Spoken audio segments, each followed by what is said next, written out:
Do you ever feel like you can't trust yourself? Like you've made poor decisions in the past, you've made mistakes, and now you think you're just going to repeat those mistakes. You're going to keep doing that if you're left to your own devices, like you're paralyzed or you're kind of stuck in a rut. I hear this a lot from my clients where they feel like I just can't trust my decisions in dating or in my career, or I don't trust that I'm going to make the right choice. Well, there really are two parts to this issue, and I'm going to unpack them all so you can have a lot of good clarity on this, and you can have some strategic steps as to what you can do to regain that self-trust in yourself. Maybe you feel like you never had it, but either way, you're going to feel like you know what to do to create that self-trust. If you're new to the channel, I'm Ketra Thompson, and I'm a certified master hypnotist and a relationship recovery coach. So I help my clients go back on a subconscious level so they can redefine really the belief systems that are driving their unwanted behaviors. And that gives them the ability to have a new operating system so that they're not battling against themselves. So if you'd like to learn more about that, you can check out the link in the description below. My website has all that good information, and you can also set up a completely complimentary consultation call with me so that I can help you get some clarity about whatever you're facing, and I can make my best recommendation for you. So that is in the link in the description below. So why do we struggle so much with trusting ourselves? Well, there's a few reasons. We tend to think that we need to make the right decision the first time. We need to get it right, or we're going to be judged, or we're going to lose the love or affection of the people in our lives. And these aren't necessarily conscious beliefs.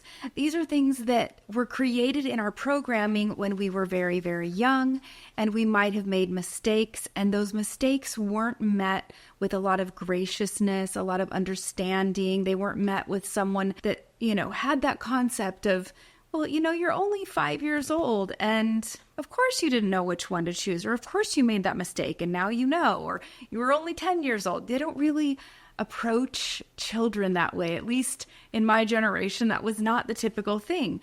And so a lot of times the reactions we got from choosing the wrong thing or breaking that thing in our house was a big reaction that was bad. Like, what did you do? How come that happened? Or knock it off, stop that. They were really not considerate or thoughtful reactions, and they weren't age appropriate. And so while we're forming our subconscious mind, these things can be a big deal, even though to the adults in our life, they probably felt like they weren't a big deal. And our brain is wired with this confirmation bias. So it is looking for evidence to prove whatever we believe to be true.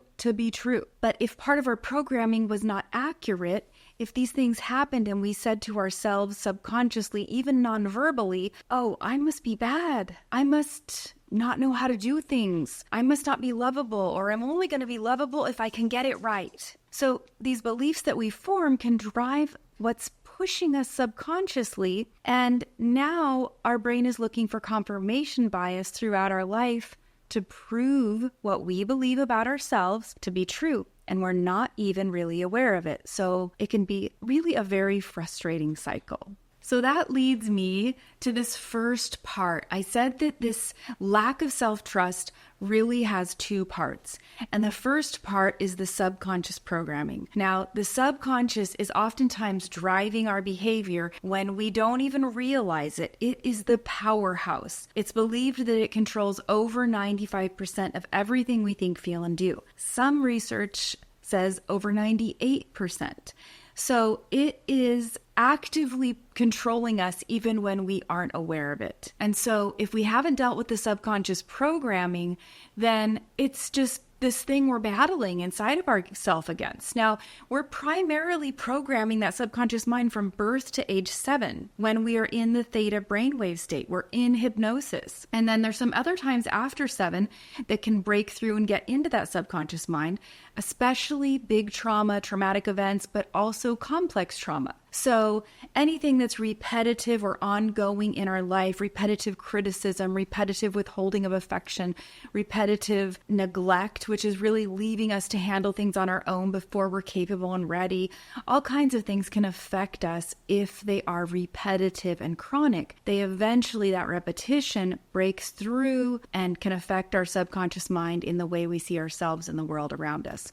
So we're dealing with that, which we don't really have access to. The subconscious mind is not very easily accessible without a lot of repetition or in hypnosis, which allows you access to the subconscious mind. So the second part, and the part that you can really be proactive about all on your own, is how you perceive yourself. Giving yourself permission to be self-compassionate, where you tell yourself, you reframe the story instead of bullying yourself into, why didn't you do that? Or you should be doing this, or sort of this harshness we tend to have with ourselves that can be paralyzing because we don't want to make a mistake. Instead, you can reframe that into, I'm human. I'm allowed to be human. And I'm allowed to change my mind when new information comes into my awareness. Now, we see this all over. We see it in the political landscape, a lot of times in religions, all kinds of stuff, where they get really, really stuck on one way of thinking. And new information comes in that is very reliable, but they cannot shift or pivot or even have curiosity about this new information because they're stuck in this pathway. The same thing happens to us on a different level, where we don't accept this new information. We don't see reality for what it is. We stay stuck in the belief of what was. So I want you to think of it this way. Like, let's say we took a child that was raised by wolves. Okay. And that's all they'd ever known, is living with this pack of wolves. And we brought them into this loving, nurturing family. Do you think they would just fall into place automatically and accept their new environment as safe and accurate? They probably wouldn't. They would probably try to get back to their old environment or keep behaving the way they used to behave, expecting to get the results they used to get when they behaved that way. And so it would actually keep them from seeing and experiencing and accepting their new reality. And it's the same way with other things. We don't see the reality we're in if we have been conditioned to believe something different than that. So we need to allow ourselves to accept that there is no right path. I know that sounds crazy because we have been conditioned. There's a right choice and a wrong choice, but the reality is that's not true. There is no one right path. We choose a path, and then it brings us more information about that path, about ourselves, about this aspect of the world we didn't know anything about. And now we can make an informed decision to take that information and pivot. So I want to explain a little bit how to implement that. So this mental reframe really allows our mind to relax and stop being hung up about these things, these what ifs. So I want to dive into that and unpack that for you and give you some really strategic ways to do that. But I want to first explain how using the hypnotherapy process first can really make that process easier. When we go back on the subconscious level, we then reframe these beliefs that are driving our subconscious behavior, and we can shed light on them. We can bring truth to them. And we can also peel back the layers, really, of what other people's programming has done to us, letting go of those attachments so that we can really embody the authenticity of who we are. And I don't like to say, hey, let's be your best self. What I really believe is that it's all about becoming your most authentic self. The you before the world told you who to be. That's what this process is about.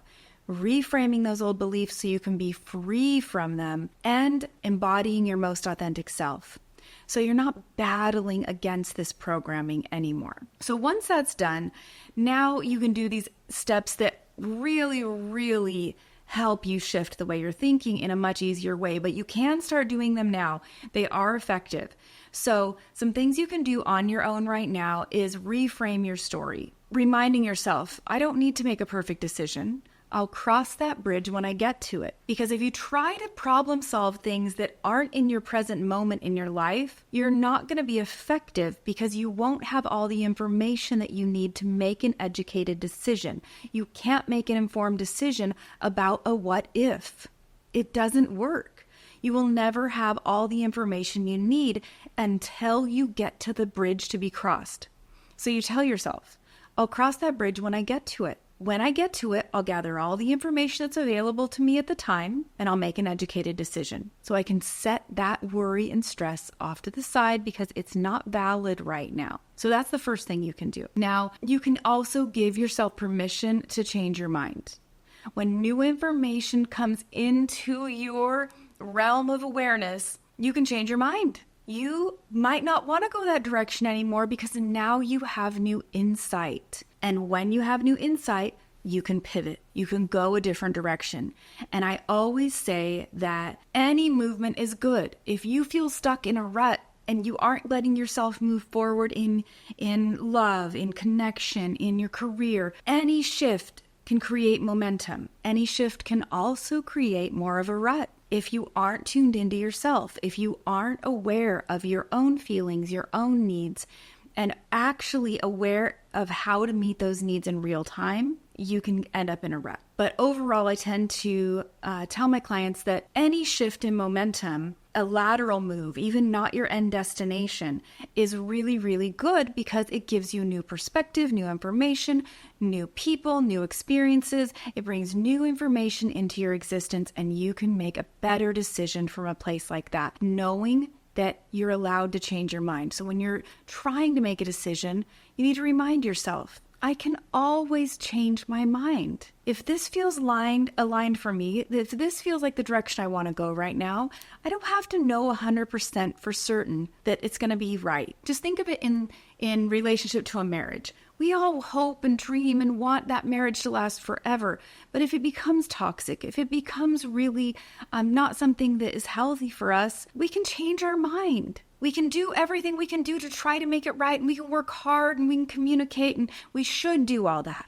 But we can also leave. And so we need to give ourselves the grace to change our mind when new information is brought into our awareness, or we have grown and we have created a different level of momentum. So reframe the story that I can cross that bridge when I get to it, and allow yourself, or just give yourself permission to change your mind. Those are two really big steps that you can do when you find yourself feeling stuck. And of course, you can reframe that subconscious programming with a custom hypnotherapy session, which you can check out in the link in the description below. So if this content has resonated with you, I would really appreciate it if you would click like and subscribe so you can be notified every time I post a new video. And until next time, I hope you curate a life by your own design.